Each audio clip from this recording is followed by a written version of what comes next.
If they were full of sin and they had no leaven in their bread, it wouldn't matter a bit. That's not what it means. Like, okay, you can keep the Sabbath all you want, but if you don't honor the God of the Sabbath, it means nothing. The seventh day and Sunday mean absolutely nothing apart from God and the Antichrist. It's about God and it's about the Antichrist. That's what the Sabbath and Sunday refer to. And that's what the leaven refers to. It's not just yeast in your bread. No, it matters what it represents. And so we're dealing with conversion here with this leaven situation. And the whole Sabbath Sunday thing, it's about the God you serve. It's about the Father and his image and the beast and his image. That's what it's about.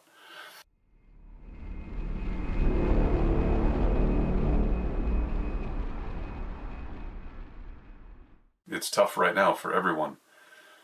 For some of us, it's going to get better for a time, but ultimately, for all of us, it's going to get worse on this earth. For we know that we together are as sheep, and sheep are designed to glorify Christ in life and in death.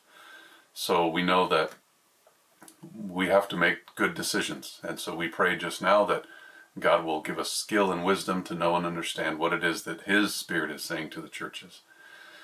Today we're going to be looking at a time where Egypt was in turmoil.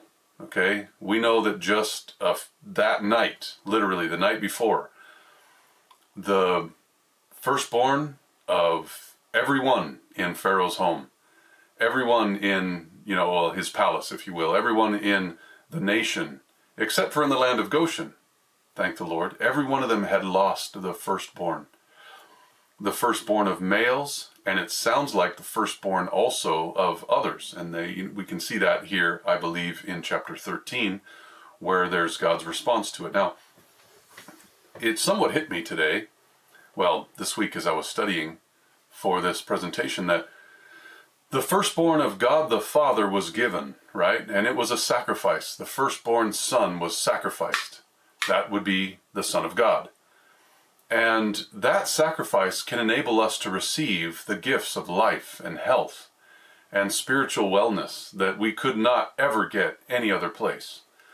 Well, Egypt was unwilling to receive those things from God, from his words, through the prophets. We know how it goes, from God the Father, God the Father through the Son, through the angels, through the prophets, to whoever else is involved, and then to you and me, which we're supposed to share with others as well. But you can see when God the Father was interested to share with Pharaoh the gifts that could be given, if he would listen to his word, then, Egypt would be fine. Egypt would never have gone through those major plagues that they did, right?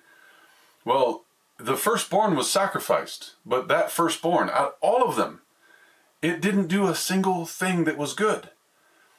Every firstborn son, or from what was brought forth from the beasts, and even the firstborn that are not sons, it seems like, was useless. It was, absolutely of no worth for the betterment of Egypt. But when God sent the firstborn son, when God sent his firstborn to be killed or sacrificed, if you will, that was everything to everybody. So we know that there's the contrast there. God was trying to teach Egypt, like, listen, it doesn't matter what you guys give, what you guys do. It will not suffice for the trouble that you've brought upon yourself through your own decisions. And of course, they're co-working with God. It's not that all the destruction of those 10 plagues came upon them because of their own choices only. God sent those plagues. And it was a co-working together with man and God that brought those things together. Just like the hardness of Pharaoh's heart. It was a co-working between God and Pharaoh that brought that hardness. It wasn't just Pharaoh to blame. It wasn't just God to blame. It was both of them together. God was trying to be merciful. Pharaoh was resisting. And as a result of God trying to be merciful, it hardened Pharaoh's heart. And in the same sense, God was trying to benefit Egypt. And instead, Egypt responded with, nope, we're not interested. And there were co-working together in this judgment plan that God had, rather than the other plan of blessings. Judgment can be blessings as well, but you're just trying to understand. I'm just trying to word it in such a way that we can understand that God co-works with people, okay? And the judgments that come on this earth is a co-working with God. resisting of his will. And it's God that brings it. It's God that judges. It's God that sends those plagues. They didn't just happen because of God resisting to help. That would have been God's business anyways. I mean, if God just said, you know what, I'm not going to do anything and judgment comes, that was God not doing anything that made judgment come. So it was God that was involved. And so both ways it can work. Several ways. God can send fire from heaven, God can co-work, or God can resist. I mean, whatever he does, all of those are God's business.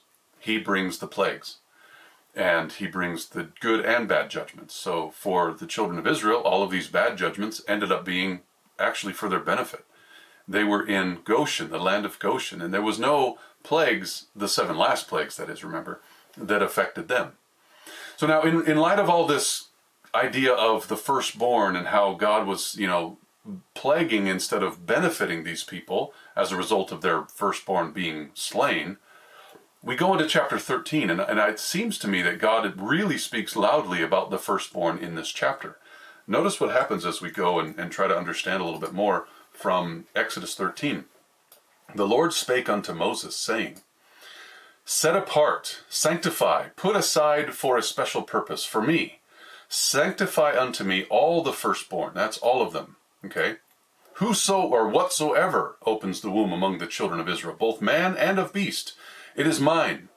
Now the word man doesn't necessarily mean male, although later it's specified it's male. But notice it's both of man and beast, it is mine. Okay, why? Well, because God has a firstborn, right? And all the firstborn of the world could not equal the amount of the gift that was given in God's firstborn. But God wants everybody to know that every single firstborn is mine, because he's the one that gave the firstborn. That was his son. Later we know him as Jesus Christ. Whatsoever opens the womb among the children of Israel, both man and of beast, it is mine. Moses said unto the people, it doesn't say through Aaron, but it's possible that it's through Aaron. But I know that Moses was speaking directly to the people, because we're not speaking to Pharaoh anymore now. Moses said to the people, Remember this day in which you came out from Egypt, out of the house of bondage, for by strength of hand the Lord brought you out from this place. Remember, with a strong hand and with a stretched out arm. We looked at that a while back, and we saw there were lots of times the Bible referred to that, but here, with strength of hand. And so this is a different kind of phrase that you could look up just by simply searching it, right-clicking, and searching for that phrase. I'm not going to do it now because there's plenty more to talk about. But for by strength of hand the Lord brought you out from this place. And then he says, There shall no leavened bread be eaten. Okay, so God just talked about how he brought his people up out of Egypt with a strong hand, referring to the 10 plagues that were brought upon the land of Egypt. Then he says, by the way, don't eat leavened bread. And you're like, whoa, this is pretty serious. Well, yeah, it's serious. The whole reason why God was trying to bring out his people is to sever them from the sin and the teachings that were false. Because leaven can refer to sin, but it's not specifically named as such in the Bible. You can just kind of gather that. But you can see that the characteristics or the teachings or the falsehood, the hypocrisy of the Pharisees is more specifically named in regard to the leaven. Okay, beware the leaven of the Pharisees. And the disciples thought that they just didn't have any bread, and Christ was upset, and he's like, no. And so you go and find that he says, you can find the teachings of the Pharisees as good, but don't do what they do. So they're hypocrites, right? So, in fact, I just talked about that yesterday with the group in Australia. It's pretty interesting. But then what we have is this idea of the leaven, okay? You don't want leaven in your lives. And that's what God is trying to do, bringing you up out of Egypt. He wants to sever you from the characteristics, the activities, the beliefs, the thoughts, the hypocrisy, the ignorance, all those things that were in Egypt in regard to who God is and what he does. No leaven. Okay? The children of Israel are like, wow, this is pretty serious. We need to eat unleavened bread because God just referred to the plagues and then said no leaven for you. Like, you put them together, juxtaposed against one another, and you realize, like, wow, they're connected. It's pretty important to God that we don't eat leaven. And so what does that mean for me today? If I'm one of the children of Israel, am I supposed to be eating that which is false doctrine? Am I supposed to be, showing myself as a hypocrite or somebody who is contrary to God's will? I mean, not just outwardly, but also inwardly. What is it like if I have, bad thoughts or bad motives, bad interests? Those kind of things are contrary to God's will. And calling people out of Egypt, or for us, calling us out of Babylon, we need to have that stuff out of us. Because remember, God is calling the children of Israel up out of Egypt, and he wants Egypt to be brought out of them. Right? And that was the problem, is there was this mixed multitude, and there was influence and all the stuff that they had known and loved back in Egypt, they couldn't have in the wilderness. For example, diet. Remember when they were like, oh, wait, we want the leeks and the onions and the garlic, the fish and the various things that we ate when we were in Egypt. What have you given us here? We have no bread, but this manna. Wait a minute. I thought you said you have no bread. Well, but this manna. Well, that is bread. Well, we don't like this bread. We don't have any bread. Not that we like. And so the diet was complained about when they came out. Well, God was trying to get that leaven out of them, right? He wanted them to eat differently, to dress differently, to act differently, to speak differently, think differently, be different. I know what it's like to go through the out of Egypt experience. And, for example, when I was not a Christian, my whole life was very contrary to God's will. And yours too. I'm sure if you've come from a darkness like I have into the light, if you will, God brought you from a lot of very weird things, okay, like me. Well, yeah, we've been there. And so you come out of Egypt and you talk differently, you dress differently, you act differently, you think differently, you spend your time differently, you spend your money differently. Everything, you spend time with different people and you focus, everything is different. You've been converted, you've been transformed. And so over the years, God has continued to ask me about my characteristics, about my motives, about, the inner stuff that is not on the outside where people can see it. Like, if you looked at me, you might know, oh, wow, he's a really holy person. Well, if you peeked inside my soul, you'd realize, like, oh, wait, what's going on? And then you'd realize that, like, Babylon is still in me. And I need all that earthliness to be, purified from my being. And that's what God is trying to do. Like, no leaven. That was his whole statement right here. All of that, what I just said, is what's summed up in this verse. I brought you out with a strong hand, and I showed how powerful am I. Now, don't eat leaven. Whoa, okay, I won't eat leaven. Well, what does that mean? Well, it means all of what I said. He wants a converted people. He doesn't want Egypt to be in Israel. He wants Egypt and Israel to be separate. He doesn't want Babylon to be in his children of Israel at the end of time either. He wants them to be separate. He wants us to come out of Babylon and Babylon to come out of us. It is a real thing. God is asking for your heart. That means your mind. He wants you to have yourself 100% surrendered to him. And I want that. Now, do I do that perfectly? No. Do I want to do that perfectly? Yes. And I think God, who has begun this good work in me, will perform it until the day of his Son, Jesus Christ. You see, it's up to me to work out my own salvation with fear and trembling. But it is God who works in me, both to will and to do of his good pleasure.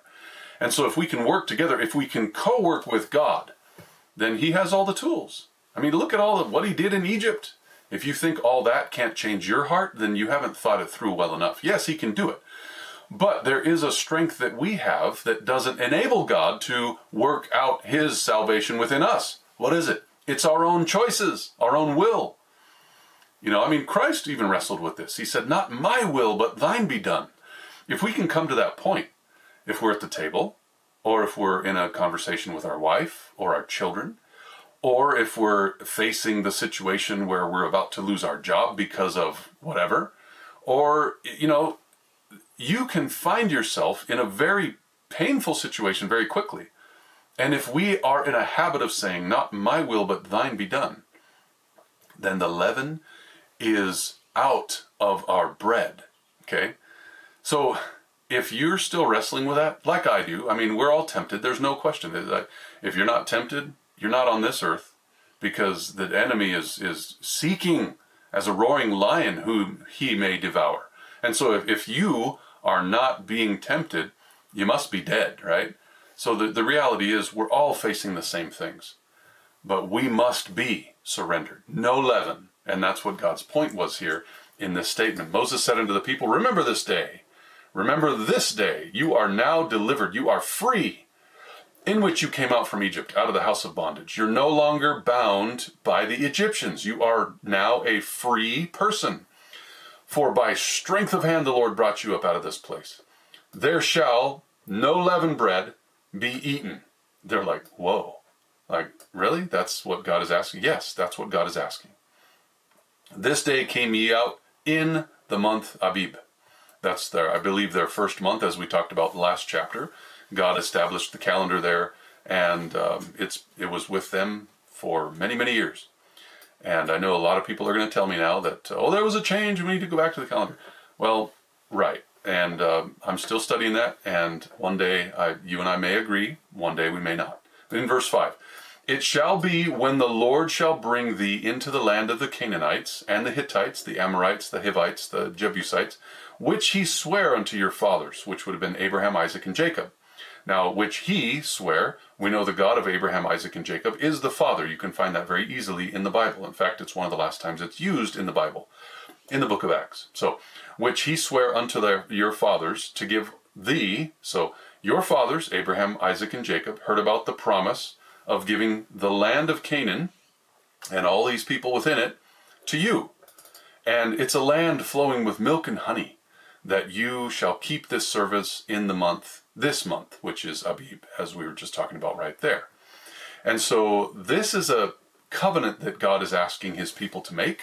I want you to remember this day and no leaven.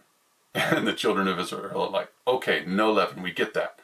Well, what it means is what's important. I mean, listen, if they were full of sin and they had no leaven in their bread, it wouldn't matter a bit. That's not what it means. Like, okay, you can keep the Sabbath all you want, but if you don't honor the God of the Sabbath, it means nothing. The seventh day and Sunday mean absolutely nothing apart from God and the Antichrist. It's about God and it's about the Antichrist. That's what the Sabbath and Sunday refer to. And that's what the leaven refers to. It's not just yeast in your bread. No, it matters what it represents. And so we're dealing with conversion here with this leaven situation.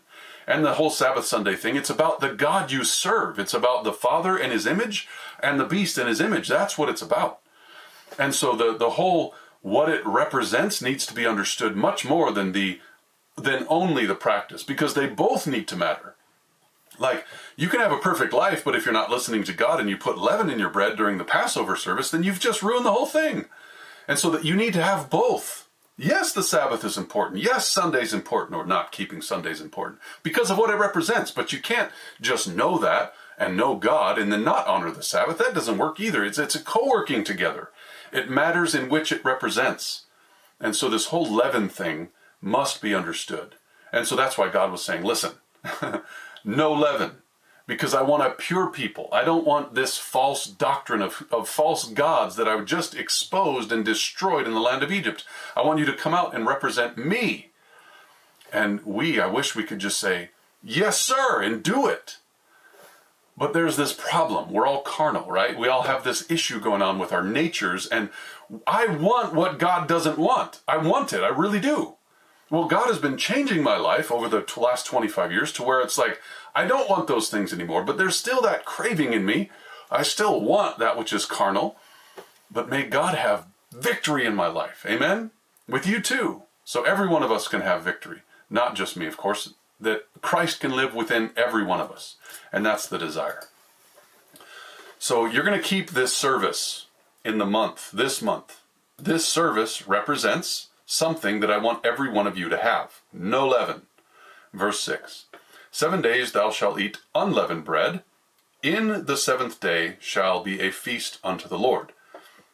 Unleavened bread shall be eaten 7 days. And 7, of course, represents the fullness. So the fullness of your experience, that 1 week representing the whole time you're alive, if you will. Unleavened bread, that's what God wants. And that's what his son was able to give us. That's why he broke the bread and gave it and said, this is my flesh. Because Jesus had unleavened bread. He had an unleavened experience. And Jesus was able to say, you can partake of me. And if I am in you and you are in me and we are in the Father, then everybody is one. We're all blessed, right? That's the whole gospel, is unleavened bread. So I think this really could really educate us if we just continue to study it. Unleavened bread shall be eaten 7 days, and there shall no leavened bread be seen with thee. Okay, God, we get your point. No, you don't. You don't understand. God has to say this over and over again, because what is the reality is that we all have leaven.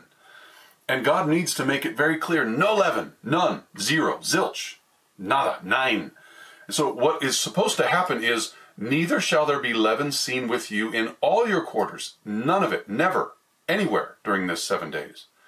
Well, God, why? I don't want to explain it again. You get it. But the point is, he is serious about this. And thou shalt show thy son in that day, saying, this is done because of that which the Lord did unto me when I came forth out of Egypt.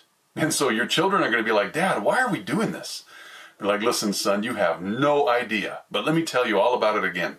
You know, my kids love stories. We sit at the table together, and I try to eat as many meals as possible together with my kids. And there's no like digital stuff at the table, unless of course we're trying to show something that we've seen earlier. But we don't just sit there on our phones the whole time while we're eating. Oh no, not with me, because I rather we spend time talking. We chat, we laugh, we enjoy, what's gone on in your day, etc. So the kids here, they're talking with Dad, and they're like, Dad, why are we eating unleavened bread during this time?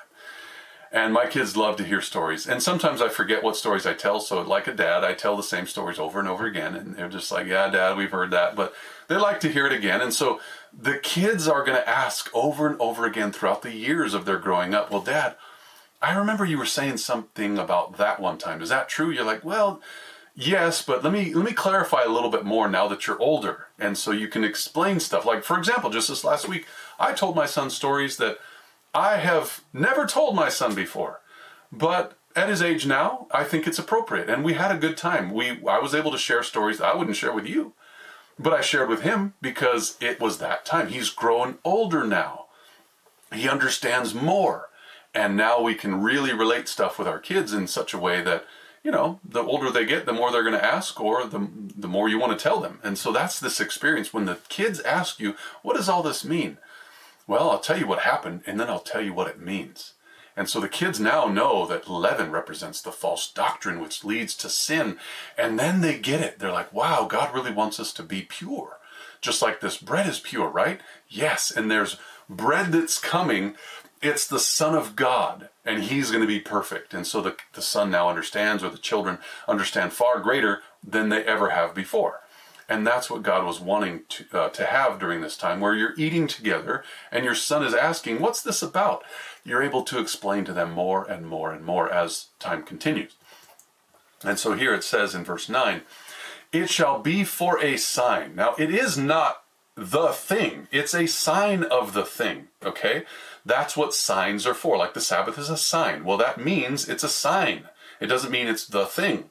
The Sabbath is a sign of something. It's a sign of your commitment to God, and that's what matters. So this leaven is a sign unto you, and it's going to be upon your hand for a memorial between your eyes. Now, this is something that the children of Israel took a little bit too far. And you can see in the Bible, specifically in the book of Deuteronomy, they would put a phylactery there on their heads, and they would actually tie it to their forehead because they wanted the law of God to be on their foreheads. They also would strap something to their hand, like a little handwritten something stuffed into a piece of leather and then strapped to their hand. And it was the right hand and their forehead. So they knew that that little piece of handwritten something that was put into that box that was placed on their forehead would represent their faithfulness to the law. Well, yeah, sure, that's an outward expression, but it was really for the purpose of others being able to see, like, ooh, I'm holy, right? We know that that's not what God is asking for. So the sign was not to be actual on their forehead. The sign was to be a representation of what was going on inside. And there were some Jews that they were probably much more spiritual and dedicated to God without those phylacteries on their forehead or handwritten laws on their hands. And the reason being is they weren't there for outward show. It's not about outward show. You're not supposed to tell all your neighbors like, hey, my bread has the least leaven in all of this neighborhood. No, no, no, no. It's not about that. It's about just surrendering to God. It's you and him. If others notice, then may it be praise to your Father in heaven.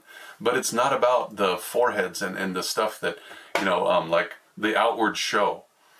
And, you can be vegan vegetarian where you do not eat anything from any animal. You don't even wear leather, okay, because you're that strict. Well, if your heart is wrong, none of that matters, not even a bit of it. And so we've got to understand that the leaven represents the life that is without false doctrine, without sin, without false characteristics, like the hypocrisy of the Jews. It shall be for a sign unto you upon your hand, and for a memorial between thine eyes. And they took that too far, like I said. That, here's the reason, that the Lord's law may be in your mouth. That's what it's supposed to be, which of course comes from your heart or your mind. Those things that come from your mouth, your words, are what's in your life. For with a strong hand hath the Lord brought you up out of the land of Egypt. Now wait a minute, you just said that, right? Yes, he said that a few verses earlier, but the point is, I am strong, I can help you. I want you to have my law in your mouth, not the law of your own or the law of the land that's contrary to my law. I'm able to do this. I have a strong hand. I proved it to the Egyptians and to you when you watched it.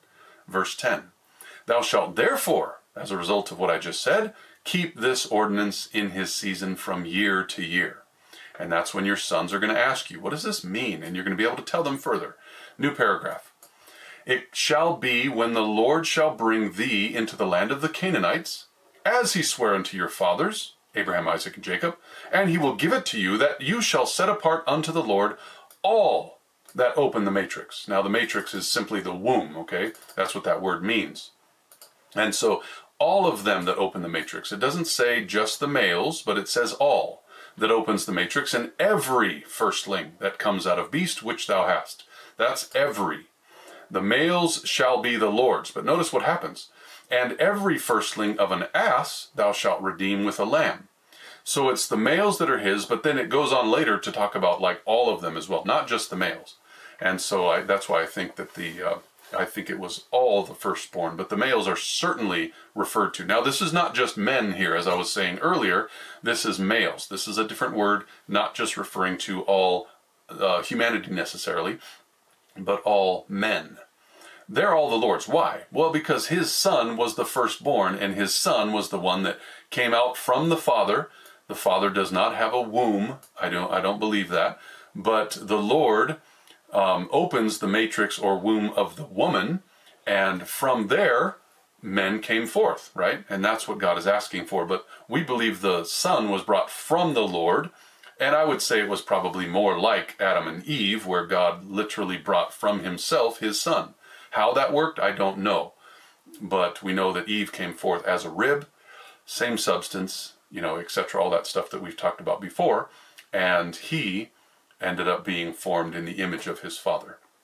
And so then all the males are the Lord's, because it represents his son. Every firstling of an ass thou shalt redeem with a lamb. Okay, now why? Why all of a sudden are donkeys referred to? Well, I think there's a relation, there's a comparison here in these verses with the ones that are coming up. He talks about Pharaoh being hard-hearted, and we know that donkeys can be very stubborn. That's one of the characteristics that I know in my life I've learned about donkeys. If they say no, they mean no. They're not moving anywhere. You can pull them, you can push them, you can swat them, you can slap them, you can do everything with a whip and all that stuff. No, they're not moving. They can be very stubborn. And so it seems as though the ass or the donkey is being correlated here with Pharaoh. And you'll see that, I think, in the next couple of verses. Notice. It says, every firstling of an ass thou shalt redeem with a lamb. Okay? You are going to offer what symbolizes Pharaoh redemption. You're going to offer it to him. And if thou wilt not redeem it, so if it's not going to work out that this lamb is to redeem the ass, then what are you going to do? You're going to show your strength and break its neck. Okay? So, wow, God, this is pretty heavy. Well, yeah, but if it symbolized Pharaoh, you get it, like, I think, pretty easily. Pharaoh was offered the redemption. Like, listen, you can let my people go. I'll let you go. You can just continue on in what you're doing. But if you're not going to do it, then there's going to be like a hammer on your head, right? This is not going to work for you, Pharaoh. All the firstborn of man among thy children shalt thou redeem. So again, the firstborn among men, that's not males necessarily, that word is man, but we get it.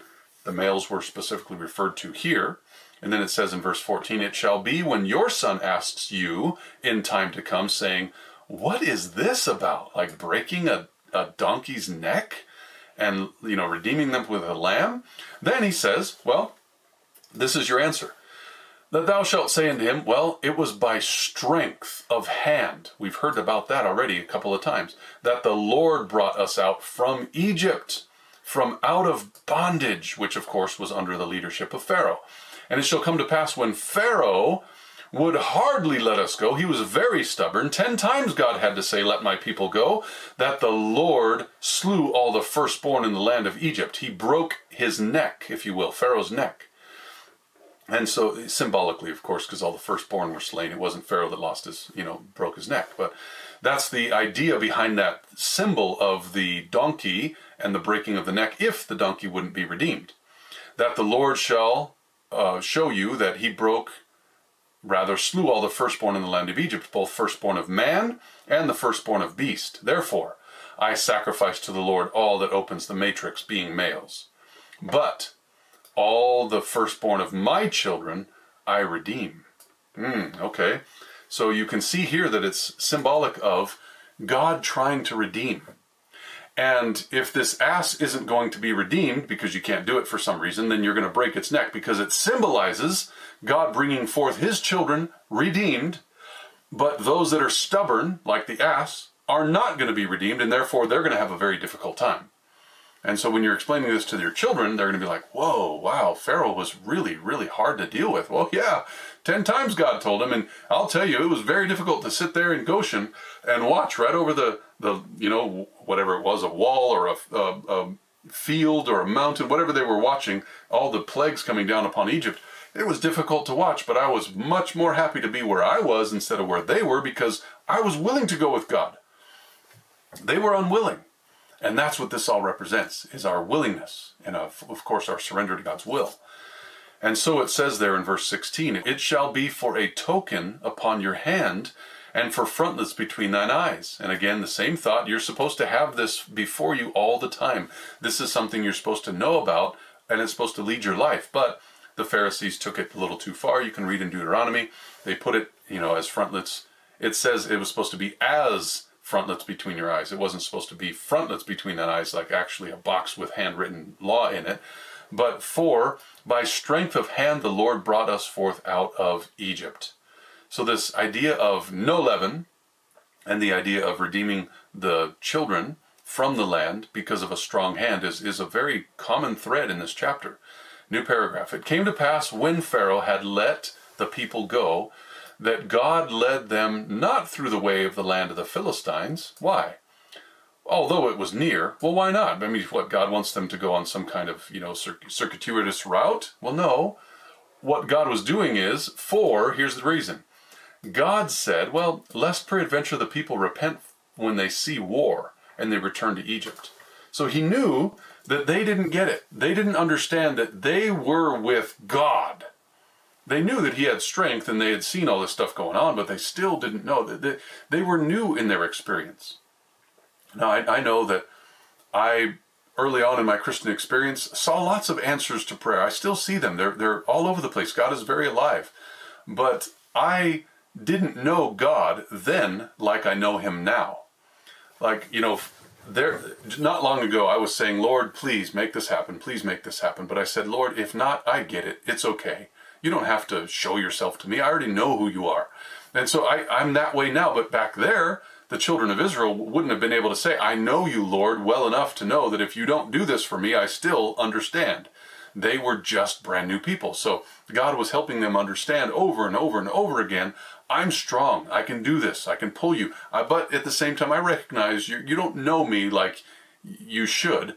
And so I'm going to bring you around the Philistines so that you don't get scared, even though I'm with you and I can protect you from anything. I don't want you to get scared. So God is merciful in our brand new Christian experience, if you will. These children of Israel just came up out of Egypt. They were a very, how would you say, I can't remember the phrase, but they were a mixed multitude for sure. They had all sorts of issues going on with them. You can learn about that as you continue to read the history of the children of Israel. But he was being merciful to them, even to their, fears and anxiety and, potential turning back because of being scared, etc. But God led the people about through the way of the wilderness of the Red Sea. Oh, God had a plan there too, didn't he? And the children of Israel went up harnessed out of the land of Egypt. Now, what does this word harnessed mean? Well, it means staunch or able-bodied soldiers. They were armed. They were harnessed. These men were not going weak. They weren't frail. In fact, remember, they had all the gifts of silver and gold from the Egyptians, which God, of course, would use later in building the sanctuary. So that wasn't for their own glory. It was for his later. They were armed. They were prepared. They were powerful coming up out of the land of Egypt. And Moses, notice what happened. Moses took the bones of Joseph with him. Now, what's that about? For he had straitly warned, and it wasn't Moses that straitly warned, it was Joseph who had straitly warned the children of Israel, saying, God will surely visit you, and you shall carry up my bones away hence with you. He didn't want to be kept in Egypt. Notice what it says in Genesis 50, verse 25. It says, Joseph took an oath of the children of Israel, saying, God will surely visit you, and you shall carry up my bones from here. So Joseph died being 110 years old, and they embalmed him, and he was put in a coffin in Egypt. But they knew where his bones were, and they carried them with him, as you can read later in that section. That's actually how the book of Genesis ends. Look at the next verse is Exodus chapter 1. And so this idea of Joseph saying, listen, this is not my home. Take my bones out of here. I don't even want to be here dead. And so Moses was faithful in carrying up the bones of Joseph with him. Isn't that cool? So it says there in verse 20, and they took their journey from Succoth and encamped in Etham in the edge of the wilderness. And the Lord went before them by day, how? In a pillar of cloud to lead them the way during the day, of course, to give them shade, but also by night in a pillar of fire to give them light by night, to go by day and night. So God was with them, you could say, 24/7. It wasn't that God slept and, left them during the night. No, God is alive and he doesn't need to sleep. And so what happened is the children of Israel had God's protection every moment of every day, whether the sun was up or whether the sun was down. And he was still caring for them, knowing that if they went the way of the Philistines, they would be afraid, they didn't know God well enough, and they would turn and run back. Now, it wasn't that God was going to stop them if they wanted to turn back, because, in fact, it was obvious that God knew that if they saw the Philistines and war, they would turn around and go back. God didn't want that, and God wasn't going to force them to stay. So they still had free choice, even though they were brought out of Egypt. And God said, no leaven. You still have choice. You can eat all the leaven you want. But you're just not God's, right? Because God has given standards and whereby he wants you to uphold. And if you're unwilling to do that, then you've made your choice. You're not one of the children of Israel. You're one of the castaways, if you will. One of the strangers that have not been brought into the family. So we still always have free choice. And the point is, what choices are you going to make? Are you going to make the ones that are consistent with God's will or not? And I think that is a really important question to ask every single day. Well, we're about toward the end here, but it says that God was with them. He took not away the pillar of cloud by day, nor the pillar of fire by night from before the people. And I think that's beautiful because we can know that when God calls us up out of the land of Babylon, come out of her, my people, he is not going to lead you into the way that is too much for you. He won't lead you the way of the Philistines because you might see war and go back. No, he's going to bring you to the Red Sea. Why? Because you think you're stuck? Well, yeah, like the children of Israel, but he's got a plan. He's going to separate that wall of water, or those walls of water, and you're going to be able to cross right through just the same way. Because remember in Revelation chapter 15, it says that we're going to be able to sing the song of Moses and of the Lamb. Well, Moses and the lamb, that's referring to the Passover experience that was coming up out of Egypt. And so just like coming out of Babylon, we are seeing it's like coming up out of Egypt. And we can know that God is not going to forsake us. He's going to be with us 24/7. So the better you get to know God today, and the less leaven you have in your experience, if you will, the better your experience in the future will be. And I know that we can all make it. God is faithful. He will perform that good work which he begun in your life until his son Jesus Christ comes. And so we can be thankful for that. I want to surrender my life again to the God of Abraham, Isaac, and Jacob, so that he will do with me whatever his will is. Because I believe, after 25 years of studying about him and his will, I believe that his will is best. So if you want to do that with me, if you want to pray, then please bow your heads with me, and we'll do that just now.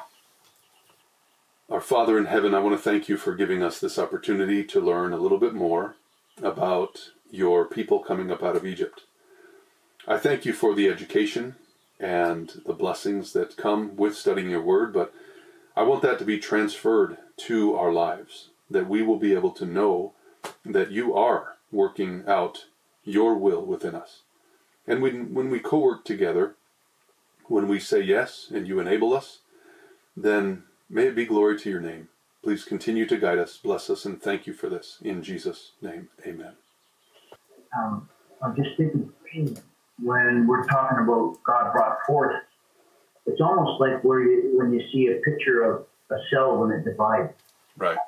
That's the way I look at it.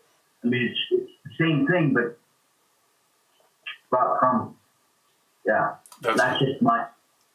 That's actually called mitosis, and the mitosis experience is probably the best way I could ever explain the coming forth from the Father. It's like, separation. Now, the only difference is that generally ends up being identical, but the Father and the Son are not. We can see that. The Son didn't make this decision to come forth. The Son wasn't the one that enabled himself to be the creator. The Son didn't bring himself from his Father. There's lots of things that Christ didn't do, but that's probably the closest. Now, I used to call it the almighty mitosis, interestingly. So, good thought.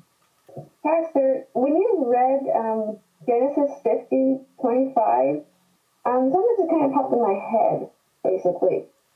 I remember when the Pharisees, when Christ was crucified and his body went into the tomb, and they had that fear that his body was going to be taken up, that just kind of went through my head in that scripture. I don't know if I'm reading it wrong, or is maybe there's some connection, because he was saying, basically, God willing, God will surely visit you, but ye shall carry up my bones from hence.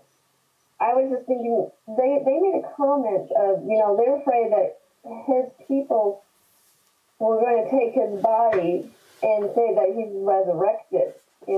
I don't know why I came across that, but that just popped in my head. Maybe I'm wrong. It really could be that. I don't know. I hadn't thought about that before, but yeah, we'll ponder it. Thank you for sharing.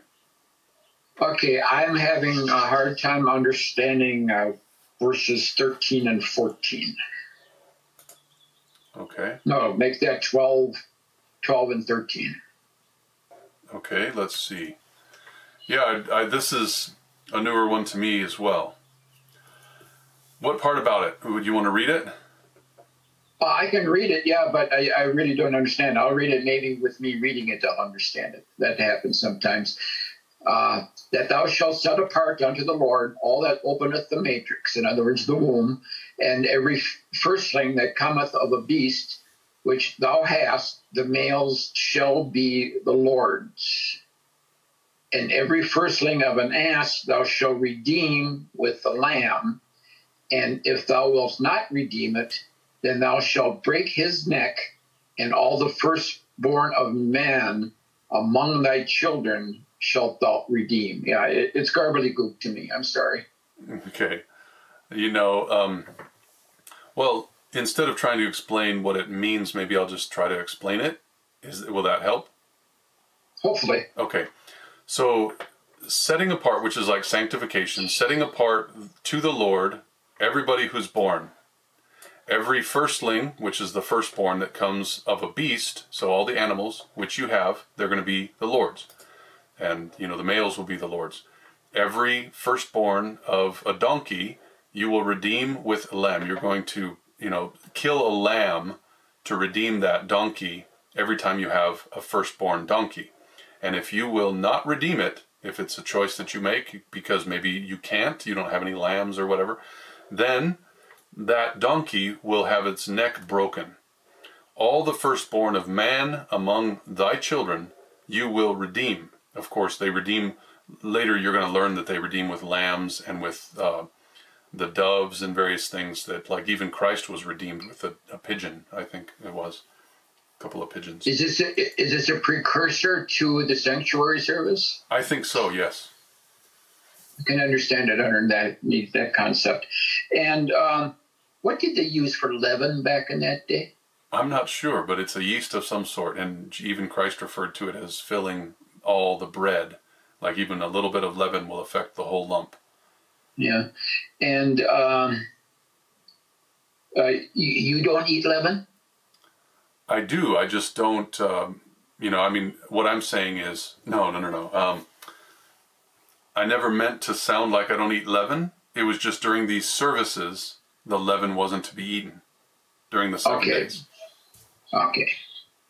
Because at first I thought you were saying that when you're talking to your son, we don't eat leaven.